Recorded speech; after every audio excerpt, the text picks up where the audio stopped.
देश और प्रदेश में जब जब कुछ त्योहार होते हैं या फिर राष्ट्रीय स्तर के पर्व मनाए जाते हैं तो कर्मचारियों को सरकारों से कई तरह की उम्मीदें होती हैं। हिमाचल प्रदेश की बात करें तो कर्मचारियों को इंतजार था कि बढ़ा हुआ 4% डीए जिसकी 3 किश्तें अभी तक पेंडिंग हैं वो मिलने की उम्मीद थी, परंतु 15 अगस्त बीतने के बावजूद भी कर्मचारियों के इस मुद्दे पर मुख्यमंत्री मुहर नहीं लगा पाए हैं। कर्मचारियों के इस विषय पर चर्चा करने के लिए हमारे साथ हिमाचल प्रदेश राज्य सचिवालय कर्मचारी सेवाएं संगठन के अध्यक्ष और वरिष्ठ उपाध्यक्ष दोनों इस समय हमारे साथ चर्चा में मौजूद हैं। सबसे पहले आपसे बात करेंगे संजीव जी, 15 अगस्त हो गई, मुख्यमंत्री घोषणा कर नहीं पाए, कहां कमी देखते हैं? नमस्कार।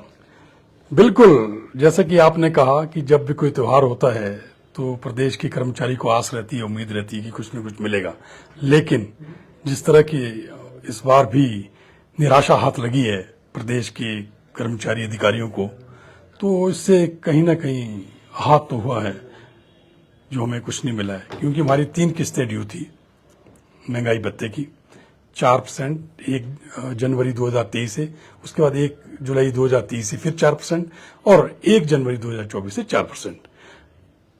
मुख्यमंत्री जब जब कर्मचारियों के बारे में बात करते हैं, मुख्यमंत्री कहते हैं कि मैं खुद एक कर्मचारी के ही परिवार से आता हूं, मैं कर्मचारियों का दर्द समझता हूं, परंतु आप तो कर्मचारी हैं, सरकार के साथ काम भी कर रहे हैं, क्या आपको लगता है मुख्यमंत्री कर्मचारियों का दर्द समझ पा रहे हैं?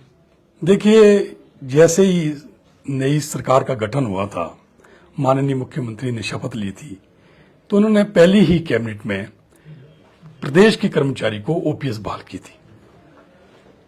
तो और ये बहुत अच्छा निर्णय था, ऐतिहासिक निर्णय था, क्योंकि पेंशन जो है खाली चंद रुपए नहीं होते हैं। ये जो पेंशन होती है ये एक रिटायरी की वो चादर होती है जिससे वो अपने बुढ़ापे को ढकता है, ताकि उसके बच्चे उसको बोझ न समझे। और ये वो सामाजिक चादर भी होती है जिसको ओढ़ के एक रिटायरी जब समाज में चलता है तो अपने सर उठा के चलता है। तो हमें लगा कि माननीय मुख्यमंत्री तो सही मायने में कर्मचारी हितैषी हैं, लेकिन जो ऑलरेडी ओपीएस में थे कर्मचारी, उनको अभी तक कोई भी ऐसी कोई सौगात नहीं दे पाए माननीय मुख्यमंत्री, जिससे वो भी उनको भी लगे कि हम वाकई माननीय मुख्यमंत्री कर्मचारी हितैषी है। जैसे कि एरियर है 2016 से 2022 के बीच, एरियर है, पे रिवाइज्ड एरियर। मैं आपके चैनल के माध्यम से कह देना चाहता हूं, मुझे याद है जब 1986 का पे स्केल आया था, तो जब उसका एरियर मिला था 90s में, तो लोगों को 2-2 लाख रुपए एरियर मिला था। 90 की बात है। तो लोगों ने यहाँ पे क्या किया था, कर्मचारियों ने, सबने यहाँ पे जमीनें ले ली थी, उसके बाद घर बना दिए अपने। मतलब जब पे स्केल के एरियर मिलता था पहले, तो लोग पहले ही सोच लेते कि ठीक है, एरियर मिलने वाला, मैं अपनी बच्चे की शादी कराऊंगा, बेटी की शादी कराऊंगा, कोई सोचता था मैं घर बनाऊंगा, कोई सोचता था मैं जमीन लूंगा। ये होता था पहले। लेकिन पिछले चंद वर्षों से क्या हो रहा है, 2006 का एरियर मिला, वो सरकार ने किस्तों में दिया, लेकिन जो ये 2016 के रिवाइज पे स्केल का एरियर है, वो तो अभी तक सिर्फ उसका 50,000 रुपया मिला है। तो मतलब इतना बदलाव हो गया है, कर्मचारी को एक तरह से क्रश किया जा रहा है। इसी तरह डीए देखो, 3 किस्तें हो गई हैं, और जो इससे पहले भी जो 1 जुलाई 2022 को जो इन्होंने डीए एरियर की किस्त दी थी अप्रैल में 2024 में, उसका एरियर भी नहीं दिया अभी तक। एक पीछे इन्होंने फरमान जारी किया था कि ये जो डीए का एरियर है ये हम 0.025% के हिसाब से देंगे, यानी कि उसमें 5 साल लग जाने थे। तो माननीय मुख्यमंत्री से मिले, और जो दूसरा पे स्केल एरियर है उसको भी, उसमें 32 साल लग जाने थे। फिर माननीय मुख्यमंत्री से मिले, मैं कहा सर ये कौन सा तरीका, कौन सा फार्मूला अपनाया आपने एरियर देने का? मैं कहा जो ये पे एरियर है ये तो 32 साल में होगा, ये तो हम नहीं, हमारे पोते और दोते खाएंगे। और जो ये डी एरियर है ये 5 साल में होगा, 5 साल में तो 10 डीए की किस्तें और देनी पड़ेगी सरकार को। तो हमारे इस पे उन्होंने सुझाव पे उसको तुरंत उस टाइम विड्रॉ किया था। उसके बाद अब इन्होंने जो पेंशनर्स है उनको तो एरियर दे दिया, कुछ 15%, 18%, 25%, लेकिन हमारे को वो भी नहीं मिला है। तो इस बार हमारे को उम्मीद थी, हम मिले थे माननीय मुख्यमंत्री महोदय से कि इस बार आपने 15 अगस्त को एक किस्त, कम से कम एक किस्त महंगाई भत्ते की, और साथ में ये जो एरियर है इसका भी कुछ हिस्सा हमारे को 15 अगस्त को दे देना, लेकिन नहीं दिया। अब आज हमने अपनी एक मीटिंग बुलाई पूरे कन्फेडरेशन की, 5 संगठन है सचिवालय में, तो उसका कन्फेडरेशन का चेयरमैन भी मैं हूं। तो हमने आज मीटिंग बुलाई क्योंकि हमें भी अपने कर्मचारी अधिकारियों को जवाब देना पड़ता है कि भी जी, बैठक में क्या तय हुआ ये बाद में पूछूंगा, पहले डीए से ही जुड़ा हुआ एक सवाल और लेता हूं। कमी किसकी देखते हैं? सरकार के स्तर पर कमी है या फिर जिस तरह से कर्मचारी शुरू से ही आरोप लगाते रहे हैं कि कुछ अधिकारी भी अपनी जेबें भरने का काम तो करते हैं, जो निचले तबके के कर्मचारी हैं उनकी तरफ सोचा नहीं जाता है। कमी किसकी देखते हैं? देखिए, ऐसे है, कमी सरकार ने, जब सरकार शुरू में सत्ता में आई थी तो उस टाइम हमारे कर्मचारियों के लिए इन्होंने वादा किया था कि हम ओपीएस देंगे। तो सरकार ने ओपीएस तो दी है, ये तो हम मानेंगे, मगर उसके बाद 1 जनवरी 2023 से डीए की एक किस्त, 1 जुलाई 2023 से दूसरी किस्त जो हमारी 4% की ड्यू थी, और 1 जनवरी 2024 से जो 3 किस्तें हमारी, ये टोटल जो डीए बनता है ये है 12%। अब आप देखिए, 1 जुलाई 2024 से जो सेंट्रल गवर्नमेंट है उसका चौथी जो किस्त है वो भी ड्यू है, मगर सरकार ने अभी तक हमारी 3 किस्तों में से एक भी डीए की किस्त नहीं दी है। तो हम तो यही मानेंगे, अब सरकार का ये अपना भी वो है कि देखिए अभी हमारे पास पैसे की कमी है, मगर ऐसा भी नहीं है कि सरकारी ने जो कर्मचारी हैं हमारे पूरे प्रदेश के, उनका भी हक बनता है कि कम से कम एक किस्त तो दे देनी चाहिए थी।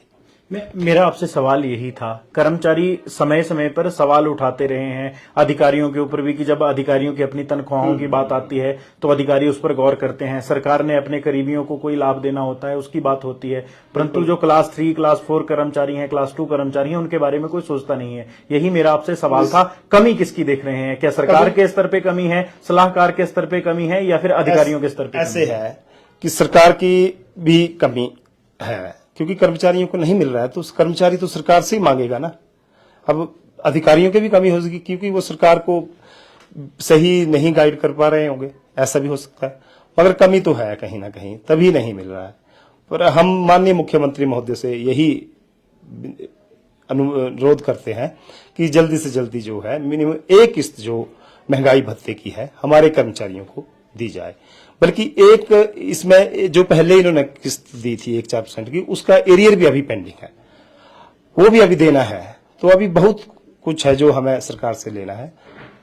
संजीव जी, आप तो तीसरी बार प्रधान बने हैं, सचिवालय को आप बड़े करीब से देखते हैं, कमी किसकी देख रहे हैं? सरकार की कमी है, अधिकारियों की कमी है, या सलाहकार के स्तर पे कोई कमी है? देखिए, सबकी कमी है। सरकार जो चलती है उनके पास जो ब्यूरोक्रेट्स होते हैं, ये उनका काम होता है, फाइनेंस सेक्रेटरी का काम होता है, चीफ सेक्रेटरी का काम होता है कि हमने फंड्स कहां से लाने, कहां से पैसा हमने पैदा करना है, कहां टैक्स लगाने, कहां नहीं लगाने। देखिए, 90 में शांता कुमार जी थे, ये जो डेफिसिट की बात करते हैं कि सरकार के पास 90,000 का वो है, ऋण है लाख का, तो ये किसकी गलती है? ये तो तब से चल रहा है, लेकिन ऐसा तो कभी नहीं हुआ कि भी किसी डीए की किस्त रोक दी जाए या फिर आप एरियर ना दें। तो पहले भी तो एरियर दिए जाते थे, 2006 में भी तो एरियर दिया, या उससे पहले 86 में भी तो एरियर दिया गया। ऐसा नहीं है। देखो, ये कमी सबकी है। हम सीधी सीधी बात में आपके साथ आऊं तो ये है, जो बच्चे होते हैं ना घर में, वो तो मांगेंगे बाप से वैसे वो क्या कहते हैं खाना, वो थोड़ा देखेंगे जो घर में जो कनस्तर पड़े हैं आटा चावल के, उसमें है नहीं आटा चावल। वो तो जो घर का मुखिया होता है उसका काम है ना आटा चावल इकट्ठा करना, कहां से लाना, कैसे लाना, बच्चे तो मांगेंगे। और इसी तरह हमारा है, अब घर के मुखिया बोलते हैं कि आर्थिक स्थिति ठीक नहीं है। भाई, ये तो आपने देखना है आर्थिक स्थिति को कैसे ठीक करना है। हमने तो इसके बदले उनको सुझाव दिया था कि आर्थिक स्थिति अगर आपकी खराब है तो हम आपको सुझाव देते हैं। एक सुझाव हमने दिया था जब हमारा शपथ ग्रहण समारोह था, मैंने कहा था माननीय मुख्यमंत्री को इस 5 डे वीक कर दिया जाए। 5 डे वीक करते हैं तो उससे बहुत ज्यादा बचत होगी, करोड़ों की बचत होगी। आप समझ सकते हैं, गाड़ियां चलती है, सुबह आप देखेंगे स्कूलों के पास सरकारी गाड़ी, उसके बाद अफसर को लाने, उसके बाद बीबी को लाने हैं, उसके बाद मार्केट में सब्जी लाने। एक अधिकारी, एक कर्मचारी, एक मिनिस्टर या उसके पास अधिकारी के पास 2-2, 3-3 गाड़ियां हैं। इससे कितनी बचत होगी पेट्रोल की? दूसरा, जाम लगता है, उससे निजात मिलेगी। नंबर 3, लाइटें जलती हैं, सेंट्रल हीटिंग चलता है सर्दियों में, हीटर चलते हैं, गर्मी में एसी चलता है, पंखे चलते हैं, तो लाखों करोड़ों रुपए की बचत होगी। टूरिज्म को बढ़ावा मिलेगा जब जाम नहीं लगेगा। मैंने पहले दिया था ये सुझाव, उस सुझाव के लेते नहीं है। हमने और भी कई सुझाव दिए हैं, कहां कट लग सकता है। माननीय ने कि आपने एक, मैं परसों एक पेपर न्यूज में देख रहा था, न्यूज़पेपर में देख रहा था कि 15,000 रुपया मिल रहा है टेलीफोन का अलाउंस। अरे भाई, कौन सा ऐसा नेटवर्क है, कौन सा ये है कि जहां पे इतना बिल आता हो। आप किसी भी नेटवर्क का, चाहे जियो हो, चाहे एयरटेल हो, चाहे बीएसएनएल हो, 500 रुपए का आप रिचार्ज करो, आप पूरे दिन रात जो है ना नेट पे फंसे रहो, तो भी 500 से ज्यादा नहीं आता है। 15,000 रुपए का वहां पे कट लगाओ ना, दूसरे खर्चों पे कट लगाओ। आप देखेंगे सचिवालय में नई बिल्डिंग बनी है यहां पे, अभी इसका इनॉग्रेशन नहीं किया माननीय मुख्यमंत्री महोदय, एडिशन और अल्टरेशन करने लगे हैं। वहां पे 2 मंत्री बिठा दिए गए हैं, एक अभी वो वहां बैठे नहीं है, बैठे हैं पर वो जो उनके कमरे तैयार हो रहे हैं उनमें लाखों रुपए खर्च हो रहा है। 50-50 लाख रुपया एडिशन और अल्टरेशन में एक मंत्री के खर्च हो रहा है। क्या जरूरत थी? इससे पहले क्या मंत्री नहीं बैठते थे यहाँ पे? वो भी तो निचली बिल्डिंग में बैठते थे। क्या जरूरत थी एडिशनल अल्टरेशन कराने की, और क्या जरूरत थी यहाँ पे उनको यहाँ बैठाने की? जो हमारे यहाँ के कर्मचारी अधिकारी, उनको कमरे नहीं मिल रहे हैं यहाँ पे। ये 2-2 डिप्टी सेक्रेटरी मेरा 6x8 के कमरे में बैठ रहा है, तो मतलब ये फिजूल खर्ची है ना। जो भी अधिकारी, जो कर्मचारी दूसरे कमरे में बैठता है, वो सबसे पहले उसकी रेनोवेशन करा देता है। आज एक स्पेशल सेक्रेटरी है, उसने 12 लाख की रेनोवेशन करा दी है यहाँ पे, अभी बैठा नहीं वहां पे। वो तो ऐसे इस तरह को रेनोवेट करेगी, जिंदगी भर में यही रहना है। अरे अधिकारी कभी कल भी उसकी ट्रांसफर हो सकती है, तो क्या करोगे आप उसका? क्या जरूरत है 12 लाख रुपए खर्च करने की? इसी तरह के जो मंत्री हो, क्या हमेशा ही रहेंगे क्या? हो सकता है जो अगली बार दूसरी सरकार आएगी उसके मंत्री यहां ना बैठना पसंद करें। तो ये 1 करोड़ रुपए की जो एडिशन अल्ट्रेशन है, बेकार गई ना। फिर उसको तोड़ फोड़ करो, उसके भी पैसे हैं इनके पास। तो इसीलिए यहां का जो कर्मचारी है निराश है, हताश है कि जब हमारे को देने की बारी आती है तो उनका खजाना खाली होता है, बाकी की जो फिजूल खर्ची उसके लिए कुछ नहीं है। फालतू में गाड़ियां दौड़ती रहती है यहां पे, कोई लगाम नहीं है इस पे, जो इस तरह के खर्चे हो रहे हैं। तो इसीलिए इनकी गलती है, ये सरकार की है, ब्यूरोक्रेट्स की है, सबकी गलतियां हैं। इनको सिर्फ जब कट लगता है तो सिर्फ कर्मचारी देखते हैं। आपने देखा होगा ये जो पुलिस वाले बेचारे, इन पे कट लगा दिया कि फ्री में नहीं। अरे फ्री में थोड़ा ना घूमते थे, अरे इससे तो फायदा हो रहा था सरकार को अगर देखा जाए, क्योंकि कुछ एक पुलिस कर्मचारी होते थे जो बसों में जाते थे, जिनको समन के लिए जाना पड़ता है या किसी उसके लिए जाना पड़ता था, कोर्ट केस के लिए जाना, बाकी को तो पैसा वैसे ही कट रहा था। हमारे सचिवालय के जो सिक्योरिटी गार्ड, उनका पैसा कट रहा है, उनको बंद कर दिया। अरे पैसा तो वैसे भी दे रहे हैं, मतलब ये देख रहे हैं कि कर्मचारी को कहां से उनका काटा जाए पैसा, अपना नहीं देख रहे हैं, अपनी तनख्वाहें बढ़ रही है। तो मेरा आपके चैनल से अनुरोध है, जैसे आपका मैं पेंशन की बात करूं, पंजाब वालों ने क्या कर दिया, अगर कोई 5 बार भी जीता होगा तो पेंशन 1 बार की मिलेगी वहां पे। तो ये व्यवस्था यहां पे क्यों नहीं करते आप? यहां पे भी करो यार। 80,000 रुपए पेंशन काफी होती है, वैसे ही आप 5 साल में खूब कमा लेते होंगे जो आपको सरकार मिलता है।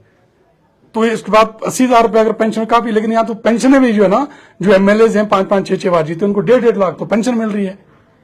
तो यहां पे कट लगाओ ना। कट लगाने की बात आती है तो सिर्फ सरकारी कर्मचारी है और अपने लिए कोई कट नहीं है। तो इसीलिए आज पूरा प्रदेश का कर्मचारी जो है ना बहुत हताश है, बहुत निराश है, बहुत गुस्से में है। आज जो आपकी बैठक हुई है कर्मचारियों के साथ, उसमें क्या तय हुआ है? उसमें तय हुआ कि हम 21 तारीख को एक जनरल हाउस करने वाले हैं। पूरा सचिवालय का कर्मचारी 1:30 बजे बाहर आएगा और अपना रोष व्यक्त करेगा। उसके बाद 23 तारीख को फिर हम जनरल हाउस करेंगे, अगर हमारे को वार्ता के लिए नहीं बुलाया। 23 तारीख को फिर जनरल हाउस करेंगे और उसके बाद जैसे कि 24-25-26 की छुट्टी है, 27 से सेशन है, सेशन 9 सितंबर तक चलेगा। उसके बाद हम अपनी आगामी रणनीति तय करेंगे, क्योंकि हम नहीं चाहते हैं सेशन में कोई वादा पड़े। ये बहुत जरूरी होता है सेशन, उसमें पूरे प्रदेश के लोगों के मुद्दे उठते हैं। तो इसीलिए हमने ये निर्णय लिया है कि अगर उसके बावजूद भी कोई हमारी वार्ता के लिए हमारे को नहीं बुलाते हैं तो 10 तारीख के 10 सितंबर के बाद हम अपने आंदोलन को उग्र कर देंगे। जैसा कि हमने आपको पहले बताया था, हिमाचल प्रदेश राज्य सचिवालय सेवाएं कर्मचारी संगठन की आज बैठक थी। बैठक इसलिए थी क्योंकि डीए की पिछली 3 किश्तें अभी तक पेंडिंग पड़ी हैं, जो हिमाचल सरकार ने कर्मचारियों की देनदारी देनी है। उसको लेकर कर्मचारियों ने विरोध जताया है। कह भी दिया गया है अध्यक्ष और वरिष्ठ उपाध्यक्ष के द्वारा साफ और स्पष्ट शब्दों में 21 तारीख को सचिवालय के बाहर एक बड़ी गेट मीटिंग होगी, सरकार के खिलाफ रोष प्रकट किया जाएगा। उसके बाद भी अगर सरकार नहीं मानती है तो जैसे ही हिमाचल प्रदेश विधानसभा का मॉनसून सत्र समाप्त होगा, उसके बाद आगामी रणनीति बनाई जाएगी। बहरहाल संवाद भारत में अभी के लिए बस इतना ही। नमस्कार।